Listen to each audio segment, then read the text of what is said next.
யோவேல் அதிகாரம் 2. வெட்டுக்கிளிகள் ஆண்டவரின் நாளுக்கு முன்னறிவிப்பு. சீயோனிலே எக்காலம் ஊதி எச்சரியுங்கள். என்னுடைய திருமலை மேலிருந்து கூக்குரலிடுங்கள். நாட்டில் குடியிருப்பவர்கள் அனைவரும் நடுங்குவார்களாக. ஏனெனில் ஆண்டவரின் நாள் வருகின்றது. ஆம், அது வந்துவிட்டது. அதுவோ இருளும் காரிருளும் கவிழ்ந்த நாள், மப்பும் மந்தாரமும் சூழ்ந்த நாள். விடியற்கால ஒளி மலைகள் மேல் பரவுவது போல் ஆற்றல் மிகு வெட்டுக்கிளிகளின் பெருங்கூட்டம் வருகின்றது. இது போன்று என்றுமே நிகழ்ந்ததில்லை, இனிமேல் தலைமுறை தலைமுறைக்கும் நிகழப்போவதும் இல்லை. அவை வரும்பொழுது தீயும் தணலும் சுட்டெரிக்கும். அவற்றின் வருகைக்கு முன் நாடு ஏதேன் தோட்டம் போல் இருக்கும். அவை போன பின்போ பாலை நிலம் போல் ஆகிவிடும்.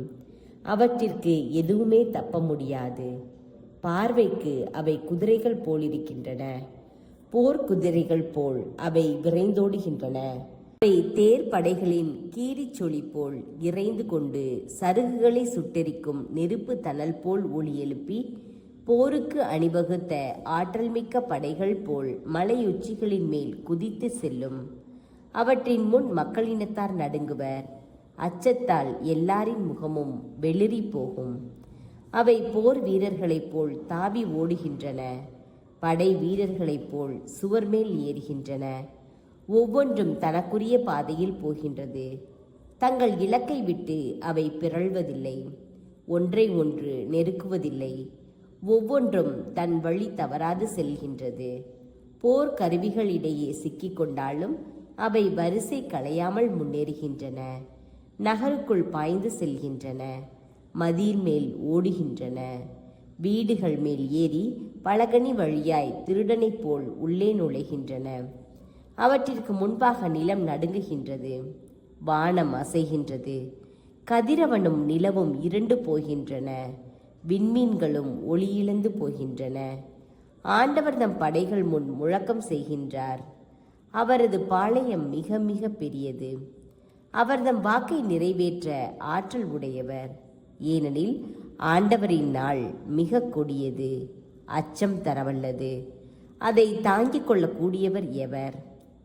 மனமாற்றத்திற்கு அழைப்பு. இப்பொழுதாவது உண்ணா நோன்பிருந்து அழுது புலம்பிக் கொண்டு உங்கள் முழு இதயத்தோடு என்னிடம் திரும்பி வாருங்கள் என்கிறார் ஆண்டவர். நீங்கள் உங்கள் உடைகளை கிழித்து கொள்ள வேண்டாம். இதயத்தை கிழித்து கொண்டு உங்கள் கடவுளாகிய ஆண்டவரிடம் திரும்பி வாருங்கள். அவர் அருள் நிறைந்தவர், இரக்கம் மிக்கவர், நீடிய பொறுமையுள்ளவர், பேரன்பு மிக்கவர், செய்ய கருதிய தீங்கை குறித்து மனம் மாறுகின்றவர். ஒருவேளை அவர் தம் மனதை மாற்றிக்கொண்டு உங்கள் கடவுளாகிய ஆண்டவருக்கு தானிய படையலையும் நீர்ம படையலையும் நீங்கள் அளிக்குமாறு உங்களுக்கு ஆசி வழங்குவார். இதை அறிவார் யார்? சீயோனில் எக்காலம் ஊதி எச்சரியுங்கள். புனிதமான உண்ணா நோன்புக்கென நாள் குறியுங்கள். வழிபாட்டு பேரணியை திரட்டுங்கள்.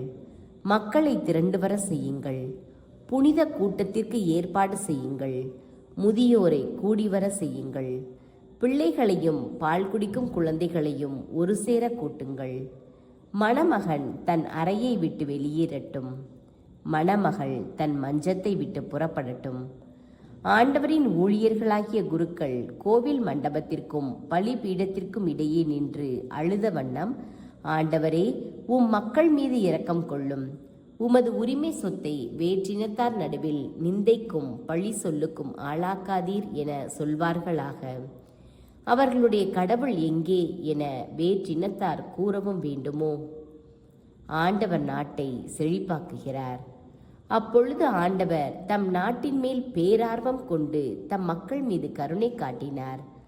ஆண்டவர் தம் மக்களுக்கு மறுமொழியாக கூறியது இதுவே: நான் உங்களுக்கு கோதுமையும் திராட்சை ரசமும் எண்ணெயும் தருவேன், நீங்களும் நிறைவு பெறுவீர்கள். இனிமேல் வேற்றினத்தார் நடுவில் உங்களை நிந்தைக்கு ஆளாக்க மாட்டேன். வடக்கிலிருந்து வந்த படையை உங்களிடமிருந்து வெகு தொலைவிற்கு விரட்டி அடிப்பேன். அதனை வறட்சியுற்றதும் பாழடைந்ததுமான நிலத்திற்கு துரத்தி விடுவேன். அதன் முற்பகுதியை கீழே கடலுக்குள்ளும் பிற்பகுதியை மேலை கடலுக்குள்ளும் ஆழ்த்துவேன். பின நாற்றமும் தீய வாடையும் அங்கே எழும்பும். ஏனெனில் அது பெரும் தீச்செயல்களை புரிந்தது. நிலமே, நீ அஞ்சாதே, மகிழ்ந்து களிக்கூறு, ஏனெனில் ஆண்டவர் பெரிய காரியங்களை செய்தார். காட்டு விலங்குகளே, அஞ்சாதிருங்கள், ஏனெனில் பாலைநில புல்வெளிகள் பசுமையாயிருக்கின்றன, மரங்கள் கனி தருகின்றன, அத்தி மரமும் திராட்சை கொடியும் மிகுந்த கனி கொடுக்கின்றன. சீயோன் பிள்ளைகளே, அகமகிழுங்கள், உங்கள் கடவுளாகிய ஆண்டவரை முன்னிட்டு களிப்படையுங்கள், ஏனெனில் அவர் தமது நீதியை நிலைநாட்ட உங்களுக்கு முன்மாரியை தந்தார்.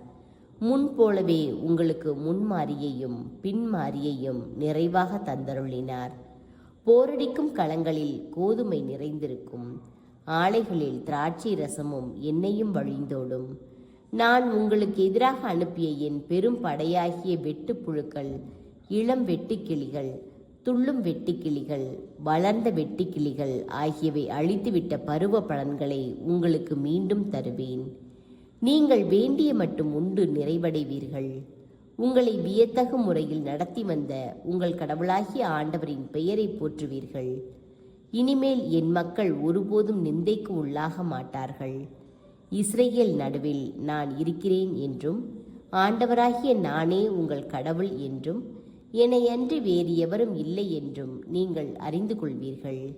இனிமேல் என் மக்கள் ஒருபோதும் நிந்தைக்கு உள்ளாக மாட்டார்கள். ஆண்டவரின் நாள். அதற்கு பின்பு நான் மாந்தர் யாவர் மேலும் என் ஆவியை பொழிந்தருள்வேன். உங்கள் புதல்வரும் புதல்வியரும் இறைவாக்கு உரைப்பர். உங்கள் முதியோர் கனவுகளையும் உங்கள் இளைஞர்கள் காட்சிகளையும் காண்பார்கள். அந்நாள்களில் உங்கள் பணியாளர் பணிப்பெண்கள் மேலும் என் ஆவியை பொழிந்தருள்வேன். இன்னும் விண்ணிலும் மண்ணிலும் வியத்தகு செயல்களை செய்து காட்டுவேன். எங்குமே இரத்த ஆறாகவும் நெருப்பு மண்டலமாகவும் புகை படலமாகவும் இருக்கும். அச்சம் தரும் பெரு நாளாகிய ஆண்டவரின் நாள் வரும் முன்னே கதிரவன் இருண்டு போகும், நிலவோ இரத்தமாக மாறும். அப்பொழுது ஆண்டவரின் திருப்பெயரை சொல்லி வேண்டுவோர் யாவரும் தப்பி பிழைப்பர். ஏனெனில் ஆண்டவர் கூறிய வண்ணமே சீயோன் மலையிலும் எருசலேமிலும் எஞ்சியிருப்போர் வாழ்வு அடைவர். ஆண்டவரால் அழைக்கப்பட்டவர்களே தப்பி பிழைப்பார்கள்.